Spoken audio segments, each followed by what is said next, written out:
Welcome to the Girl at a Bar podcast. I'm Tracy Mulholland. My guests went out to a bar alone, had to stay for 90 minutes minimum, and couldn't look at their phone. We talk about their night and how they can use this experience to get out of their comfort zone in other ways.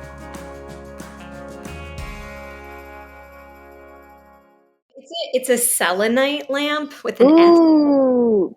Yeah. Yes, selenite. Okay, I just have my salt one here. Yours It is doesn't really with an S also. Thanks for being here. It's so good to see you. Likewise, happy to be chatting. I'm talking to my friend Kausar Mohammed here, and Kausar played one of Gabby, my character's friends, in Girl at a Bar. And I had seen you before you were cast in that in Coffee Shop Names, but didn't know you. And then I was so excited when Yeah. you were cast and we got to work together. Yes, it was lovely and such a lovely experience working with you. And we kind of stayed in touch then, along with our Descanso garden bumpin'. Yes. Descanso or Descanso? It is Descanso Gardens in La Descanso. Cañada, which everyone should go to if they haven't before. But we did bump into each other there, and then we went for a subsequent walk, and it was really fun. Yeah. So thanks for accepting doing this. I know you're a part of the show, but why did you want to do this part of it, to go out on your own and talk about it? Yes. Okay. So I feel like I did it a lot when I was younger. And then I just stopped doing it at a certain point. I don't know if it was time being more limited or I think I did it more and I do it more when I'm traveling internationally or that sort of thing versus now when I'm traveling, it's more for work. So there's always an agenda. So it made me be like, okay, what would it be like to do that now? You picked somewhere in Mid-City. Tell me about it. Okay, so I picked, this is going to be funny. Let me just say that. Okay, I picked La Chulita. It's this bar, or Chulita, maybe no La, in West Adams. I know they have one in Venice too, but it's this mezcal bar. I love mezcal. I went there once with two of my girlfriends and we just had a really good time. And I was going to be in that area. So I was like, that would be a perfect bar to go to. I feel like there's a but. Is there a but to Oh that? my God, I have a huge bug. I feel like it's the crux of so many things. So I'm so excited to just hop into it. Let's go. Okay, so I chose Chulita. I was like, this is a hip restaurant, bar. It's good vibes, good food. You know, I'm going to enjoy the drinks. Um, I had such a hard time, Tracy. Oh, Yeah, it was such a hard time. I think in retrospect, I went there being like, I'm gonna make new friends. Like, I'm gonna walk away, like having made friends, having a good time. I was like very optimistic going in, but I tell you, Tracy, no one talked to me for 90 minutes. The one person who talked to me was this mom, and her daughter had come in like a second later, and literally all it was like, so what are you drinking? Because my drink was like a cute drink, and I told her, and then she just turned back around, and I was like, okay, cool. I walked in with expectations. I was like, I'm like, this is gonna be such a social experience. But I was like, God damn, no one talked to me. So it was very like it was funny in that way. And in retrospect, I could have made better decisions. I was there 6 p.m. I could have been there later. Also, it was a bar and a restaurant. And because I came around 6 p.m., everyone was like trying to eat. So it was definitely like, I was definitely looking a little creepy, but I didn't mind I was looking creepy. I was just like, I feel like I'm not doing the assignment. That's what I felt like. I was like, I probably am going to walk away getting a C. And I was like, I wanted an A, you know? So that was my experience. I can totally understand them wanting to get an A. Well, here at the podcast of Girl at a Bar, there's no grades. So, I need a grade. well, I let's was dive expecting a into it grade, more. Tracy. I don't know. I think that you did have one person talking to you. One person asked you a question, so it wasn't no one.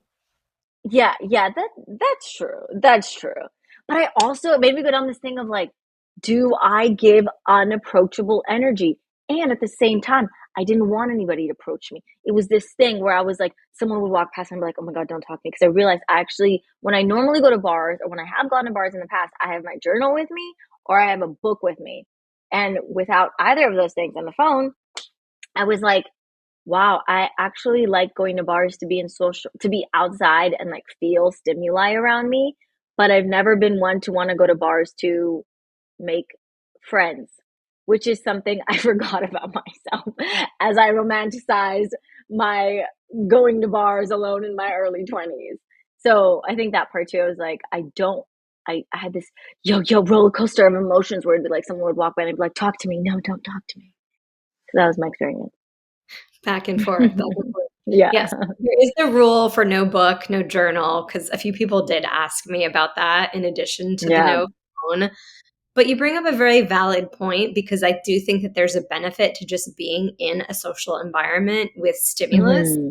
even if you aren't engaging with the social environment. Right. Yeah. And I like wanted that. I think I was definitely like needing my things, you know? But also I blame myself because I definitely like wasn't trying to talk. I thought I was trying to talk to people, but I definitely was not trying to talk to people.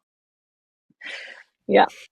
Where did you sit? You sat at the actual bar versus one I of sat the. at the actual bar. I sat at the actual bar. There was a gentleman next to me who was like older and he was doing the thing, the social thing of like, it was just me and him at a point. And he was like tasting the mezcal and like asking the bartender to talk, to like explain to him. And I was like, cool, cool, cool, cool, cool. And don't talk to me. That was my standing. That was my way of operating. That was my MO. Did you learn anything about what they were talking about when they were chatting about mezcal and the drinks? I think not really. I think anything he said, I think I kind of already sort of knew, and they were just testing and talking about the specifics and that sort of thing. But I enjoyed my drink. It was very delicious. It Ooh, was tell like a me about the drink. guava mezcal cocktail. It's great. And oh my God, I got through my drink like fairly fast because like 90 minutes is a long time, you know? I got through my drink fairly fast. And then I was like, well, shit, I don't have anything to do. And then I ordered a dessert because I don't need more than one drink to, you know? And I was like, well, okay, well then I'll just get a dessert. And then I just sat there eating my dessert. Which dessert did you get? Because I looked at the menu and those two desserts, vegan Hmm. chocolate pudding with a gluten-free crumble, and then That's the one. pumpkin spy, pumpkin Yeah. spice churro, also gluten-free vegan, and I can eat both of those things. So I saw that and was really excited about going Yeah. sometime to just eat dessert. It was really good. It was really good. I think I've had the churros before.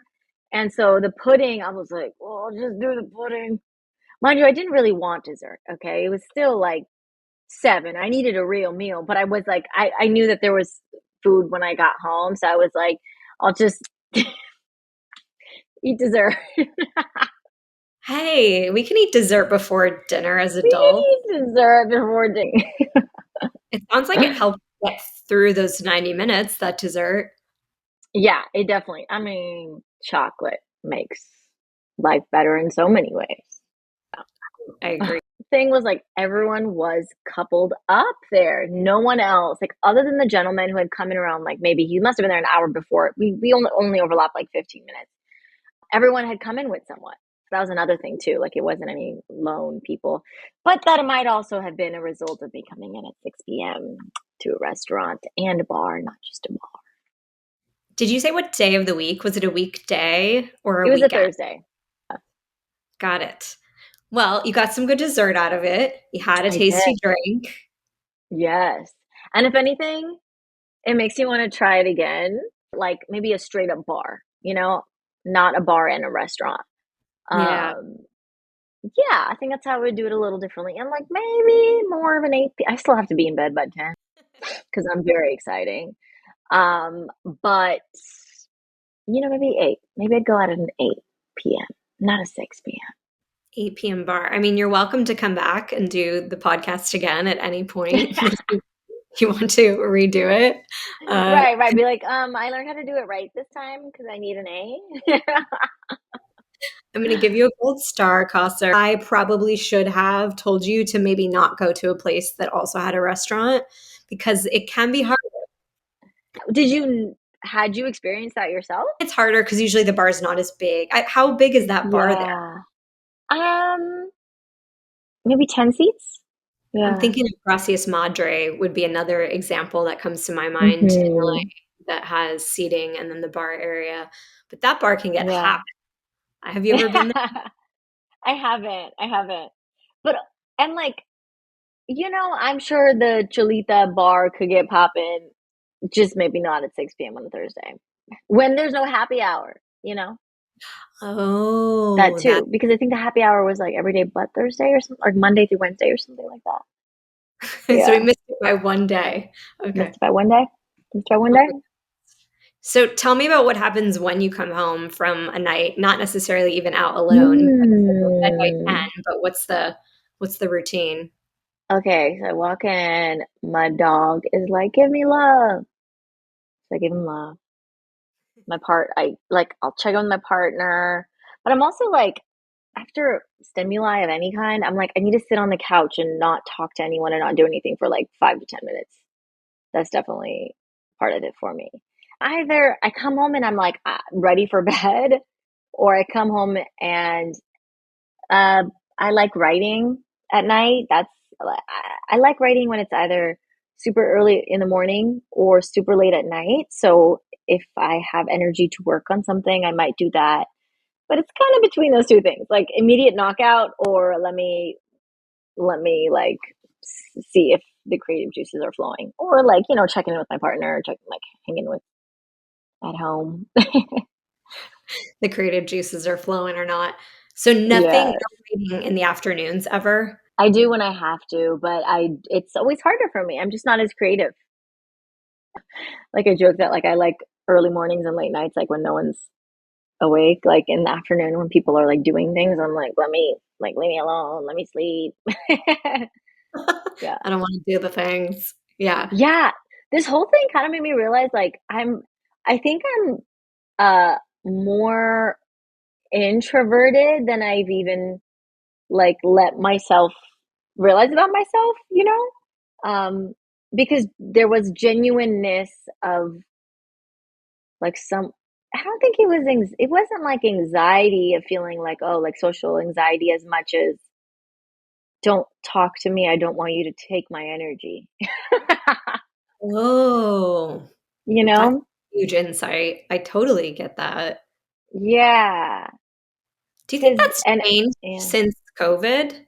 If you had gone Mm, out and done this before we had this period of time where we didn't damn. expend so much energy? That's so real. That's so real because I feel like then expending energy was sort of the norm versus COVID because we were all indoors. uh, Knowing what it felt like to preserve the energy was such a new feeling. I 100% agree with you. I think since COVID, it's been harder for me to engage in social situations that involve I'm going to use the word small talk, but I don't think small talk is the right. I think small talk is too minimizing of the power of just engaging with people, right? I'll classify small talk in my definition as like meeting someone new that you might not meet again and investing in some, conversational transaction with them. Mhm. I think that's harder. I think that's harder now because I'm so aware of like, okay, if I talk to you, then that means when I go home, I might have a zero battery, which means I can't engage with my dog or myself, or I have to sit on the couch for a half hour rather than 5 minutes to recover. So I think that's actually, yeah, it's actually quite some insight. Yeah, like forward thinking about how this is gonna change the math for you. If I give Yeah. this much, then I'm gonna have negative this much, and I don't want to be like that, but this made me realize like, oh, that is kind of how I do my energy math.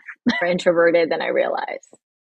Would you give it a percentage, introvert versus extrovert, or you don't have to? That's a good question.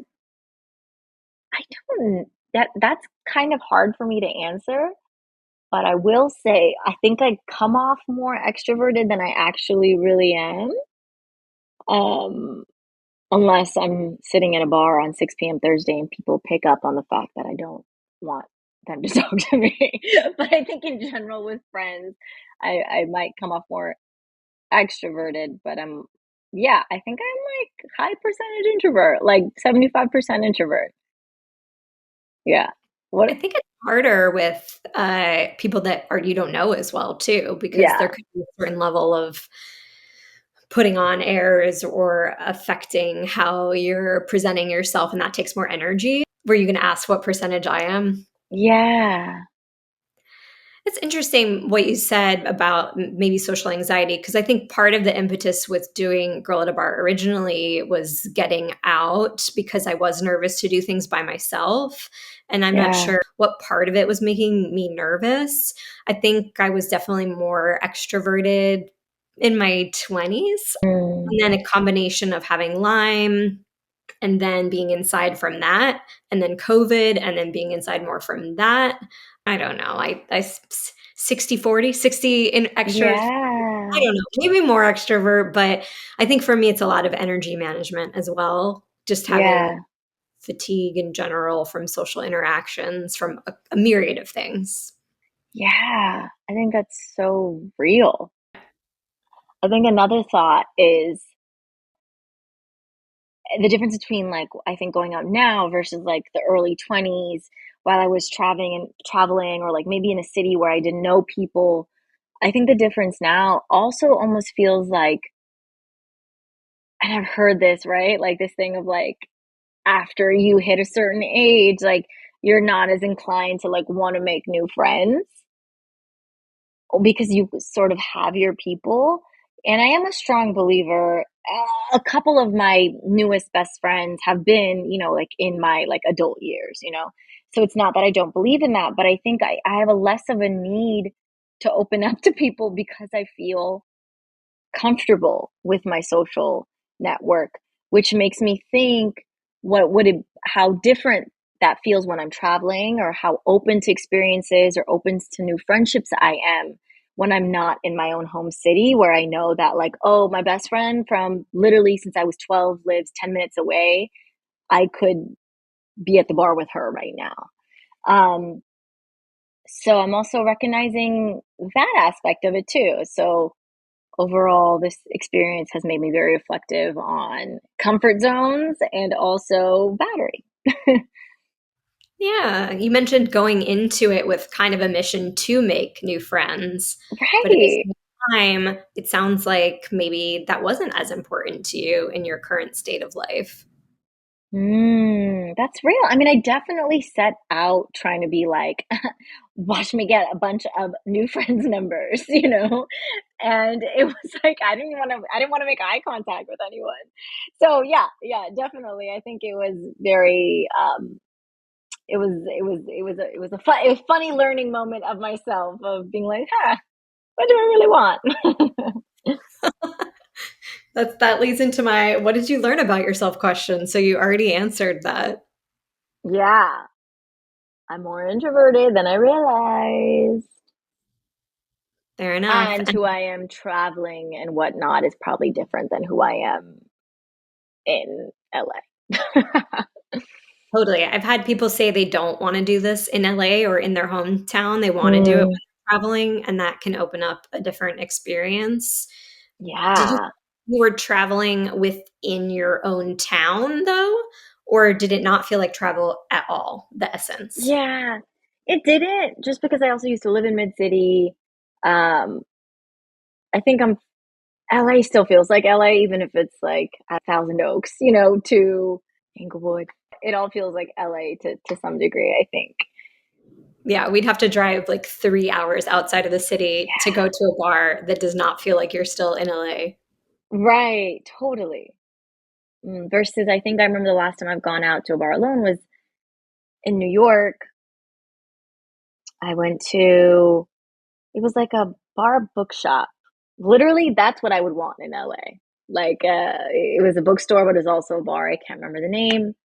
Um, but I remember that going there and feeling definitely more open to like just people or, whatever. I also had books all around me, which is my comfort zone. So, It's hard to be kind of present without the aid of something, especially in our phone worlds, but with a book or anything else, or even a purse, like putzing with something. It's hard to just yeah. be in the moment without those Oh, things. yes. Oh my God. Also, those things of like dudes like raw dogging it, like on airplanes or whatever. Like, have you heard that? No. Oh, wait, It's I did hear this in a podcast recently, and I promptly forgot what they were talking about, though. So please remind it's me. people like on an example is a plane literally just staring ahead and not engaging in anything. And I was like, I feel like that's what I'm doing. Like I'm raw dogging the bar right now, versus having like something to putz with or to engage in or, fidget with. I was like, this is a meme. This is a meme. That's what I thought. I think you just created it too, just through this podcast. This is a great example of it. Girl at a bar, raw dogging it. It's like this master lesson in, I guess, mindfulness. I can imagine being on Yeah, a plane and just staring ahead in a way it's meditative, but can also be very frightening. hard. Also, I know So, myself. I have to do like 10 things at once. That's just like I'm the person who like doodles while I'm on the phone, or I do a lot of things, and that's what my brain likes. I'm like like, fidgeting with little things right now. I think my partner got them from a conference one time. Like I'm an Andy. I should have brought these next time as tools. fidget things are not banned. I will amend that. Ooh, nice, nice. Oh my God. The amount of times I put chapstick on because I was like, I need something to do. I was like putting on chapstick like once every 10 minutes just to be like, I'm doing something. How many times did you do that then in 90 minutes? At least 9 times. At least 9 times. Yeah, exactly 9 times. So you mentioned comfort zone in general. So is there anything in your life currently in another way that you want to get out of your comfort zone in? Mm. So, one thing I am actually actively doing is singing Singing. classes Hmm. solely to get out of my comfort zone. I have no desire to do it professionally, but I do love karaoke. So my thought is if I can get really good at like two karaoke songs, that's all I need. That's my goal. Of course. Two is Yeah, enough. two's enough because how many times are you going up, by yourself? You want to make sure you will make enough room for everyone. And by the time you karaoke next time, right? Because maybe I don't go every week. Friends, forget the ones you did last time. You just recycle. Yeah, Totally. Do you yeah. have an idea of what those two songs will be? Good question. So right now, my strategy has just been like choose a song that's an ensemble song, and I'll take the rap part. And then, in an attempt to get other people involved, I assign the other parts to them, i.e., Lady Marmalade. I'll take Little Kim. Everyone else can take the actual singing parts. If we were going karaokeing, I'd be like, Tracy, you take Christina because you can do Christina. I cannot. So that's an example. But I think my new karaoke songs, "A Drunken Love" by Beyonce, could be fun. Mhm. Yeah, That could be a fun karaoke because it has a little bit of the rap and it gets the people going. The second one, that maybe Valerie. ooh, that's a good one for you. I can totally see I love that. it. I'm a huge Amy Winehouse fan too.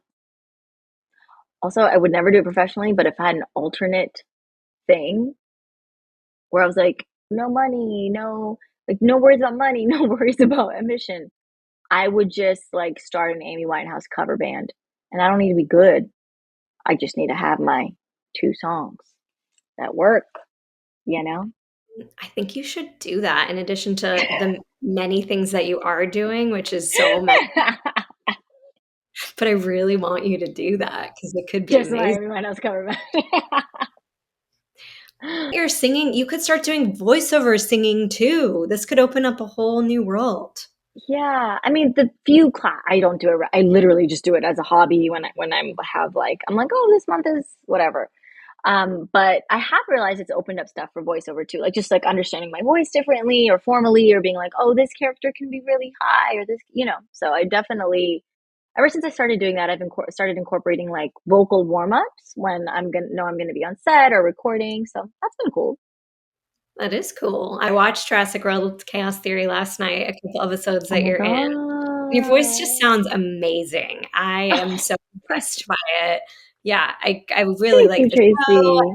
I was wondering actually where you place in your voice. Is it higher? Is it lower? How would you describe that in your throat? Yeah, for that character. Mhm. For Yaz, yeah, I think Yaz is just like, also because it's funny because voiceover, it's like you want to make sure you don't sound like any of the other characters. So I intentionally try to keep Yaz in like a lower register. But it's, I don't know if you got a chance to watch Camp Cretaceous to Chaos Theory, but Chaos Theory, she definitely lives in like somewhat of a more range of a register versus Camp Cretaceous, where her whole thing about her character was like being more introverted in her shell. She definitely like lived down here, didn't go much higher than this, a little more deadpan. But now in the spin-off, she's done the work. She's been to therapy. So she's a little bit more closer to what my range is Okay, got it. So the more introverted girl at a bar, first time out, now. Coster, and then Right. She's the talking like next. this. She's like, don't talk to me. I'm getting pudding. Right. Mhm. And then who knows what chaos theory is going to be for you, girl at a bar Yeah. times. Spin-off. Yeah. She's like, get me another guava cocktail. Okay, I'm Yeah. excited to hear about that, but everyone should definitely check it out. And the next season is coming out on Netflix, correct? Yay, awesome. I think Mm-hmm. karaoke, I mentioned in the show that Gabby, my character's song is Sunday Morning by Maroon 5, which is Yes. my song in real life too, which I That's a love. good one. I thought that it would be harder to pay to do karaoke in the show, but actually, it's not that hard to just cover it yourself. It's not Really? hard. I mean, it's a little cheaper than I thought it was gonna be, but I'd already moved forward and took it out, but that could have been fun. Oh, wow. I mean, I guess that makes sense because then I guess you're just paying for the musical track, like the instrumental track. Is that what it is? Yep. That's a great hack, Tracy, to be like, oh, we're doing the karaoke version. Totally, I was talking to a music supervisor, a friend of mine, and I said I took it out because I thought it was gonna be so Yeah. expensive. He said, "No, you should have talked to me first, it would have been fine." See, that's so funny. Well, you know what else is a good karaoke? I feel like She Will Be Loved is a very fun one. Yes. Oh, You that get it. whole You get it. album, so So good, good. right? This Love is like iconic. And that song's about Jane, right? Yeah, Iconic. iconic, Yeah. and the cover art too, Yeah. amazing. Well, I think we got the big takeaways, some learning about yourself, some comfort zone singing. Yes. That's sort of the point of this, quote, "experiment" is to see what comes up Yes. for you. I love it. I love it. And I'm so glad I did it because I did learn about myself and it only makes me honestly want to do it again and get an A. Insights into your soul is reward enough, right? Yeah. Yeah. Learning about myself.